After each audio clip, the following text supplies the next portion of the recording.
Kerala iron fabrication and engineering association സംസ്ഥാന സമ്മേളനത്തിന്റെ ഭാഗമായി കാഞ്ഞങ്ങാട് ജില്ലാ ആശുപത്രിയിൽ രക്തദാന ക്യാമ്പ് നടത്തി. 40ഓളം പേർ രക്തദാനത്തിൽ പങ്കാളികളായി. This news sponsored by Immanuel Silks, Kanhangad, Kannur and Thrissur.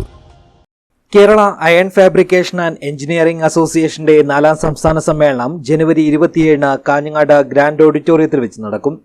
ഇതിന്റെ ഭാഗമായാണ് കാഞ്ഞങ്ങാട് ജില്ലാ ആശുപത്രിയിൽ സംഘടനയുടെ കാഞ്ഞങ്ങാട് ബ്ലോക്ക് കമ്മിറ്റിയിലെ 40ഓളം അംഗങ്ങൾ ചേർന്ന് രക്തദാന ക്യാമ്പ് നടത്തിയത്.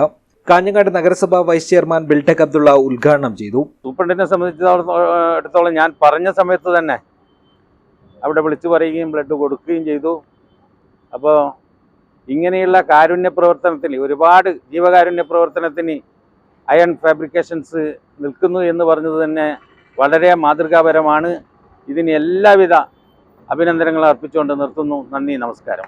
അസോസിയേഷൻ ജില്ലാ പ്രസിഡന്റ് എം സജേഷ് കുമാർ അധ്യക്ഷനായി. സംസ്ഥാന കമ്മിറ്റി അംഗം കെ വി സുഗതൻ, ജില്ലാ കമ്മിറ്റി അംഗങ്ങളായ P V Raveendran, K V Surendran, T V Ganeshan തുടങ്ങിയവർ സംസാരിച്ചു. അസോസിയേഷൻ ഭാരവാഹികളായ വി കെ പ്രകാശൻ സ്വാഗതവും ബാബു ബാലകൃഷ്ണൻ നന്ദിയും പറഞ്ഞു. News bureau, Kanhangad.